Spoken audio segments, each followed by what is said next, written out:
Buenos días, hermanos y hermanas en el Señor, que nos acompaña en este curso de introducción básica a los escritos de la Biblia. Hoy vamos a contemplar la lección número 46, titulada La Carta a los Romanos. Y lo vamos a contemplar en el nombre del Padre, del Hijo, del Espíritu Santo. Amén. Ven, Espíritu Santo, llena los corazones de tus fieles, enciende en ellos el fuego de tu amor. Envía, Señor, tu Espíritu Creador y se renovará la paz de la tierra. Oh Dios, que has iluminado los corazones de tus hijos con la luz del Espíritu Santo, haznos dóciles a tus inspiraciones para gustar siempre del bien y gozar de tu consuelo. Por Jesucristo nuestro Señor. Amén. La carta a los romanos. La carta a los romanos es el escrito más teológico de San Pablo.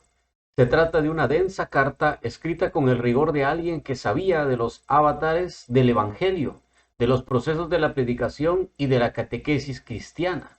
Pablo era un enamorado de Cristo.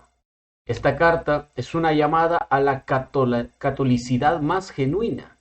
El Evangelio es una fuerza de Dios que opera la salvación de todos los creyentes. El Evangelio es la revelación de la justicia de Dios y su acción salvífica que se comunica a cada creyente. Esta carta es uno de los documentos más importantes del cristianismo primitivo. Es el único escrito de Pablo dirigido a una comunidad que no fue fundada por él. Pablo supera así los límites que se había impuesto al momento de la evangelización. La carta a los romanos muestra elementos dialógicos al estilo diatriba. En algunos pasos se observa un tratado teológico más que una carta. Y la carta a los cristianos de Roma es el escrito más impresionante y de mayores consecuencias para la historia de la Iglesia y del dogma. Cuando trata de establecer los fundamentos de una teología, el escrito está bien estructurado. Los primeros cristianos encontraron en ella una fundamentación lógica para desvincularse del judaísmo, cosa por otra parte contraproducente porque pudo introducir a dejar de tener presente la unidad de la antigua y la nueva alianza, sobre todo la manera de pensar y escribir del apóstol. Llegar a pensar que lo importante era ahora el nuevo sacrificio, el nuevo culto, Cristo, y olvidarse de que los judíos son necesarios, de que el Antiguo Testamento también, de que lo que enseñó Moisés, Elías, los profetas, era necesario mantenerlo, porque eso ilumina lo que viene a ser Jesús. Y algunos no, algunos rechazaron todo y se quedaron solo con lo nuevo, y no es posible.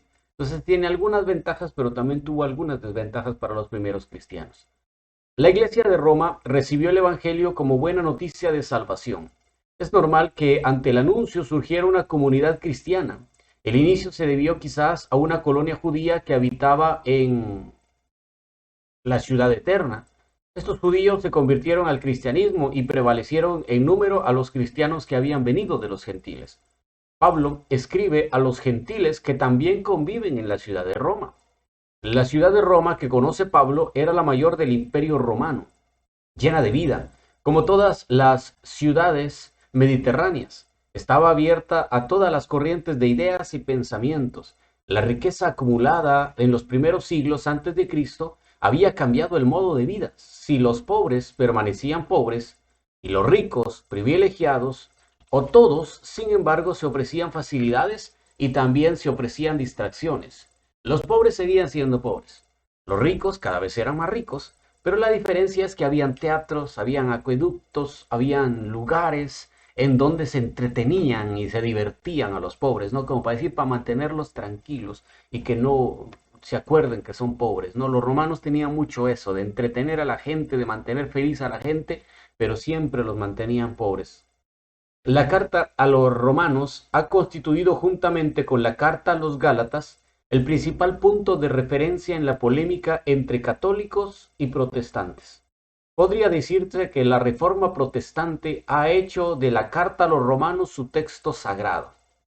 Es significativo a este respecto el arranque de los grandes movimientos teológicos protestantes, como es el caso de Martín Lutero y Karl Barth, quien ha escrito un comentario importante a esta carta paulina. Pero si en otro tiempo la carta a los romanos pudo ser considerada como texto emblemático de división, hoy, a casi 500 años después de Lutero, se ha convertido a través de las distintas traducciones interconfesionales en el texto privilegiado de nuestro reencuentro. Hay más cosas en la carta a los romanos que nos unen y que nos llevarán a la unidad completa que lo que en un momento Juan Martín Lutero lo llevó a la división. Hay muchos textos, muchos puntos en la carta a los romanos, doctrinalmente hablando y teológicamente, en un estudio sistemático profundo que puede llevar a la unidad perfecta entre luteranos, católicos y gran parte del protestantismo evangélico, que lo que uno pensaría que es división. Ha avanzado mucho este diálogo entre nosotros. Ahora veamos la ocasión de la carta y los destinatarios de la carta. La carta a los romanos se escribe desde Corinto. La ocasión es el viaje apostólico de Éfeso a Jerusalén, a través de Macedonia y Acaya, después de la revuelta de los plateros. Pablo deja Éfeso, pasa por Tróade y llega a Corinto. Esta ciudad griega es muy querida por el apóstol y en ella permanece 3 meses. Posteriormente parte hacia Jerusalén para llevar la gran colecta. Fue durante la permanencia de Pablo en Corinto donde escribe la carta a los romanos. La carta sería de los inicios del año 58 y la diaconisa Febe la habría llevado a Roma en la primavera siguiente. Tenemos poca información sobre la iglesia de Roma. Los libros del Nuevo Testamento la suponen existente. Los datos se limitan a testimoniar su existencia y son posteriores a los libros canónicos neotestamentarios. La carta dice al inicio: a todos los amados de Dios que están en Roma, santos por vocación, a vosotros gracia y paz de parte de Dios nuestro Padre y del Jesucristo nuestro Señor. Dice Romanos capítulo 1, verso 7. O sea que en Roma ya habían cristianos, dice Pablo. ¿Quién los fundó? ¿Quién los empezó? Eso, Pablo dice, eso no me interesa a mí. A mí lo que me interesa es que ustedes conozcan un poco más y afiancen su fe. Y por eso la carta a los romanos es un escrito bastante teológico, porque demuestra la fe casi en una perfección completa, igual que la carta a los corintios, y nos da muchos aspectos importantes acerca de la fe, con los cuales nosotros, pues sí, podemos quedar siempre en paz y en gracia ante Dios. Roma era la capital del imperio, con una población cercana, como ya hemos mencionado, de 1 millón de habitantes. Y era una ciudad cosmopolita, como en los días actuales. Los judíos eran numerosos y pertenecían a muchos estratos sociales, aunque eran más bien de las clases más bajas. Los judíos eran despreciados por los romanos. Cicerón los calificaba de superstición bárbara. Séneca se burlaba del sábado judío como algo apropiado para holgazanes, porque pues sí no hacían nada, entonces decían que holgazanes son estos. Es más, en una ocasión los judíos son expulsados de Roma ante la presión popular. Sin embargo, son los judíos procedentes de Israel los iniciadores de la comunidad cristiana en Roma. Lo más verosímil es que la comunidad de Roma no haya sido fundada por Pablo, sino que fuera el resultado natural de la afluencia constante de asiáticos a la capital del imperio.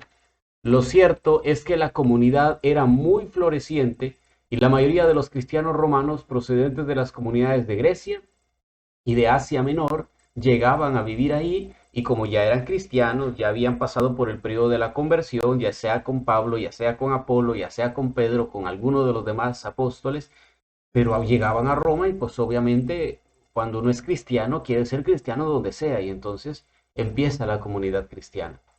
El motivo de la carta a la comunidad de Roma es establecer un primer contacto con la ciudad de Roma, para preparar la llegada que se cree cercana de Pablo a esa ciudad. Por esto, nada más natural que exponer a los romanos la problemática y la solución que Pablo aporta, es decir, su evangelio. El evangelio, como proclamación de cumplimiento del designio salvador, es el punto de unificación de los escritos del Nuevo Testamento. El evangelio es el centro de los escritos llamados paulinos. Pablo no presenta el evangelio de forma narrativa, sino expositiva. El apóstol acentúa en esta carta 2 aspectos importantes. En primer lugar, Pablo anuncia la proclamación del hecho redentor. El evangelio de Pablo proclama 3 grandes anuncios. La persona de Cristo como Hijo de Dios y Señor, en Romanos 1, del 1 al 4. La justificación por la fe, es decir, la redención es obra gratuitamente por la muerte y resurrección de Cristo, Romanos del capítulo 3 al 8. y la incorporación de los gentiles al misterio de la salvación, que es un hecho real. De Romanos capítulo 9 al 11. En segundo lugar, Pablo indica que este hecho redentor se ha realizado conforme a las Escrituras. El apóstol acude a las Escrituras como prueba, confirmación, promesa, profecía y prefiguración. Pablo piensa en la Iglesia Universal de la que Roma es la sede. El apóstol escribe a la comunidad para comunicarle las grandes líneas del Evangelio que con tanto ardor predicó y del que se hizo el heraldo por excelencia en el marco del Nuevo Testamento. Cuando Pablo escribe la carta a los romanos, la comunidad es floreciente. El apóstol tiene presente a judíos conversos y a todos los gentiles que han llegado a la fe cristiana. La comunidad se componía preponderantemente de cristianos de origen pagano, aunque no exclusivamente de ellos, habían de todo tipo de cristianos. La presencia de judíos en Roma es muy anterior a los inicios del cristianismo, porque se mencionan ya en el año 139 a.C. El número de judíos aumentó cuando Pompeyo envió a Roma prisioneros reducidos a la esclavitud. Una vez conquistada Jerusalén en el año 63 a.C., algunos decenios después, los judíos ya son muy numerosos e influyentes y por obvias razones ya hay sinagogas. Sabemos que de las 13 sinagogas identificadas a partir de las inscripciones funerarias, al menos 5 de ellas existían al principio de nuestra era. Los judíos estaban organizados en torno a las sinagogas, sujetos en comunidad a las leyes romanas sobre las asociaciones. Toda sinagoga tiene su propia vida. No existe en Roma un poder centralizado, como es el caso de Alejandría, donde sí ellos controlaban todo. La estructura de la carta a los romanos encierra siempre un contenido teológico. La carta a los romanos es uno de los escritos más densos teológicamente hablando. La fe es la actitud cristiana que conduce a la justicia. El gran tema de este escrito, Pablo arguye con su maestría como rabino judío y demuestra a partir de la escritura la verdad de su mensaje para todos los hombres, tanto judíos como gentiles. La estructura de la carta a los romanos se delimita leyendo el escrito. Los lectores, sin lugar a duda, leen y vislumbran las partes, las subdivisiones, los motivos literarios, las claves de lectura. También se determinan los recursos, los procedimientos, los patrones literarios, los marcos donde se inspira el autor, la estructura de la carta a los romanos. Es ofrecida desde muchas hipótesis por muchos autores y de forma muy variada. La carta a los romanos está ensamblada por 3 partes fundamentales: un saludo y una conclusión. Un saludo. Romanos capítulo 1 del 1 al 17. La primera parte contiene el desarrollo del Evangelio. Romanos capítulo 1 versículo 18 al capítulo 8 versículo 39. La segunda parte, que está constituida por la historia de la salvación. Romanos capítulo 9 versículo 1 al capítulo 11 versículo 36. La tercera parte, que describe la vida cristiana como norma de comportamiento, de Romanos capítulo 12 versículo 1 a Romanos capítulo 15 versículo 13. Y un epílogo o conclusión en el que se incluyen los saludos del misionero a su comunidad, en Romanos 15, del versículo 14 al 16, versículo 27. Veámoslos ahora por aparte. El saludo enuncia algunos temas importantes que después desarrolla a través de la parte central de la carta: la gratuidad de la elección divina, la fe como realidad justificante para el creyente, la salvación por medio de Cristo, la armonización de las dos alianzas. Pablo añade junto a su nombre 2 precisiones concretas. Pablo es siervo de Jesucristo y apóstol segregado para el Evangelio de Dios. El Evangelio viene determinado por 2 realidades importantes. El Evangelio debe ser considerado en la historia de la salvación. Romanos 1:2. El Evangelio es el Hijo de Dios. La mención de Hijo de Dios le lleva a determinar 2 realidades más. En primer lugar, su ascendencia terrena, porque nace del linaje de David según la carne. Y también Jesús es el exaltado en virtud del Espíritu de Santidad, por resurrección de entre los muertos. Enseguida descubrimos la primera parte de la carta a través de la lectura. La carta a los romanos determina de muchas maneras el orden de las verdades y la doctrina del apóstol San Pablo. La primera parte, que es la buena noticia predicada por Pablo de Romanos capítulo 1, versículo 18 al capítulo 8, versículo 39. El Evangelio ha sido siempre la preocupación del apóstol, desde los albores de su conversión. La comunidad de Roma no estaba exenta de ser objeto de su predicación. Esta primera parte contiene a su vez tres subpartes bien definidas. La primera subparte está formada por un cuadro oscuro. Esta es la realidad en la que se encuentran tanto los judíos como los paganos. El apóstol indica la vivencia de la fe para calibrar y percibir este misterio. Todos están bajo la cólera de Dios. De una parte, los gentiles se sitúan en esta realidad porque niegan a Dios. De otra parte, los judíos no son mejores que los gentiles. A pesar de la ley, de la circuncisión y de las promesas de Dios, tanto judíos como los gentiles son pecadores. No son mejores uno que otro solo por tener la promesa. La segunda subparte nos va a hablar del mensaje de la buena noticia proclamado por Pablo y tres temas teológicos bien definidos. El primer tema se refiere al tema de la justicia de Dios y la fe. Dios se manifiesta a través de la justicia. El cristiano es la persona que cree, es decir, que tiene fe y convierte la fe en vida a partir de la justificación de nuestro Señor Jesucristo. El segundo tema describe la prueba de la Escritura, que tiene como emblema a Abraham. El patriarca fue justificado por su fe, independientemente de la circuncisión, constituido en heredero de la promesa divina sin contar con la ley. El tercer tema contempla la justificación como prenda de la salvación.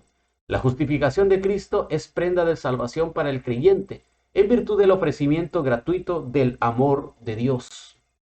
El Señor, a través de Cristo, nos ha salvado del pecado, y todos hemos sido justificados por la justicia de la esperanza y del amor de Dios.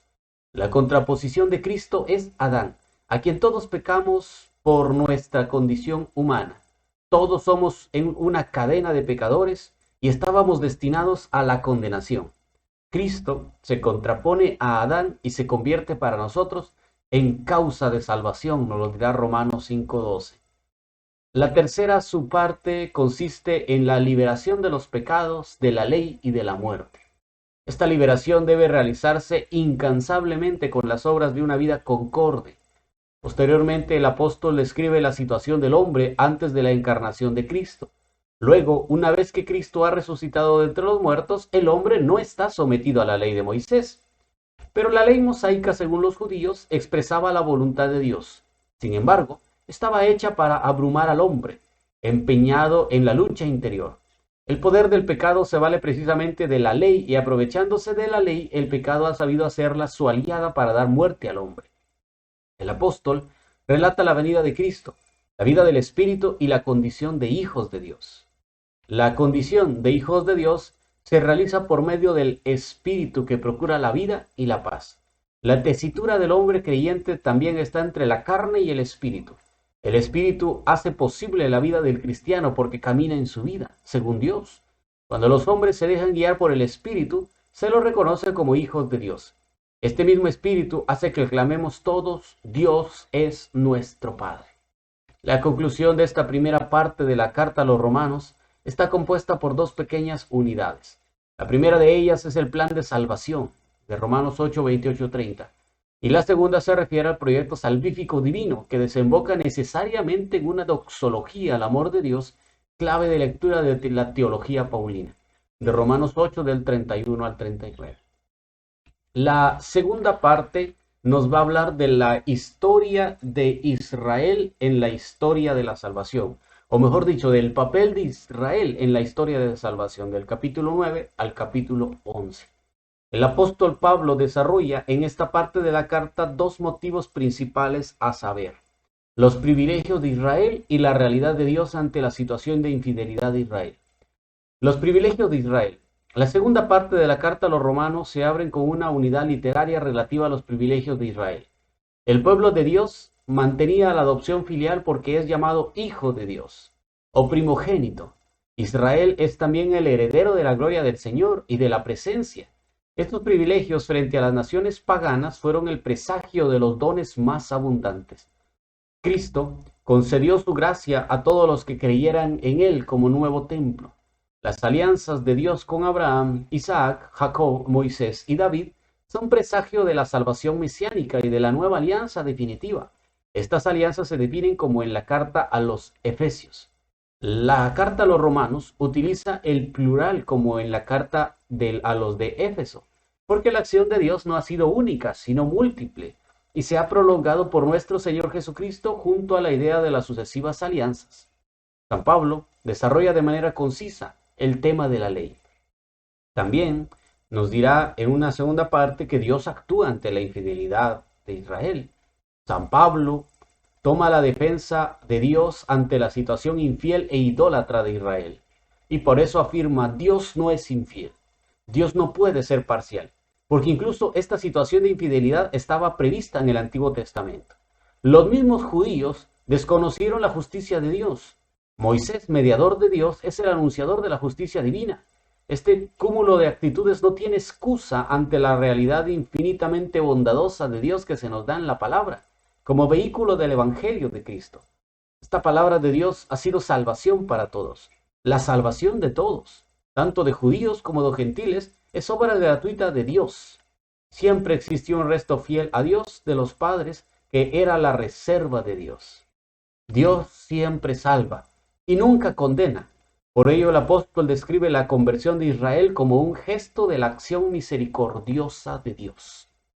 En una tercera parte vamos a hablar del verdadero comportamiento cristiano, de Romanos 12 a Romanos 15. Pablo es el fiel al Evangelio y expone a la comunidad de Roma en qué consiste el verdadero culto a Dios. El Señor no soporta los ídolos, factura de mano humana, ni le agradan los sacrificios. El único culto querido por Dios es la misma vida, compartida con amor según los dones específicos de todos y de cada uno de los miembros de la comunidad. El amor ha de ser activo, como miembros del cuerpo de Cristo. Este amor ha de ser universal y debe ejercitarse incluso con los enemigos. El ideal cristiano debe incluso cooperar para crear la convivencia pacífica en la ciudad. Todo debe adecuarse a la norma del comportamiento de manera que se respete la dignidad y el honor de todos. Dada a cada uno lo que se le debe, dirá Pablo. A quien impuestos, impuestos. A quien tributo, tributo. A quien respeto, respeto. A quien honor, honor. En Romanos 13:7. El apóstol se vuelca una y otra vez a considerar el amor como la síntesis de toda la ley. La consecuencia práctica no se hace esperar. El creyente cristiano debe ser hijo de la luz en medio de las tinieblas de este mundo. Muchos autores consideran esta unidad literaria de la carta a los romanos como un final escatológico. El cristiano debe anclar su vida en Cristo y vivir con el espíritu del día, con las armas de la luz, porque la noche del tiempo presente con sus secuelas de acciones ya está acabando. La carta a los romanos concluye con un epílogo y dos saludos finales, en Romanos 15:14 a 16:27. Estos versos finales de nuestra carta a los romanos se componen de 4 motivos. El primer motivo es la explicación de la carta a los romanos. Pablo es el ministro de Cristo, que ejerce el oficio sagrado como ofrenda sagrada por el Espíritu, a fin de sembrar la buena noticia del Evangelio de Dios. El segundo motivo es el afán de propagar la noticia de la salvación. Ello induce al apóstol a verlo desconocido y a visitar Roma. Los confines de la tierra acaparan la atención del misionero infatigable por el reino de Dios. España era una de las metas soñadas por el evangelizador, aunque antes debía cumplir con el deber asignado por las columnas de la iglesia, los pobres. La iglesia de Jerusalén necesitaba la colecta del apóstol. Pablo se apresuró a socorrer a la iglesia madre, después tendría tiempo para visitar Roma y evangelizar España. El tercer motivo está configurado por las recomendaciones y los saludos. Esta parte está dominada por una cristiana de Corinto llamada Febe, una mujer importante en la historia de evangelización del apóstol y que ejercía como diaconisa en la comunidad eclesial. También otras mujeres servían en los asuntos eclesiales, al misionero infatigable. Así aparecen los nombres de Prisia, María, Trifena, Trifosa, Pérsida, Julia, la madre de Rufo, y la hermana de Nereo, de Romanos capítulo 16 del 1 al 23. El cuarto motivo es el final de nuestro escrito, la doxología. Tiene un matiz netamente apocalíptico. El misterio de la salvación estaba oculto y ha sido manifestado en Cristo para todos los pueblos, con la sabiduría y la eternidad de Dios. Es así como comprobamos que la carta a los romanos está compuesta por el ardor de un misionero cristiano, empeñado en el anuncio, en la celebración y en el testimonio de una vida al servicio de Cristo Jesús, el Salvador, que lo lleva a predicar a una comunidad que no conoce, a hablarle a una comunidad donde nunca ha ido y a recomendar y decir: preparen mi llegada porque yo pronto voy a estar ahí con ustedes. Gracias por haber estado con nosotros en esta lección número 46. Si Dios quiere, nos veremos en la lección número 47. Ave María Purísima, sin pecado concebida, en el nombre del Padre, del Hijo, del Espíritu Santo. Amén.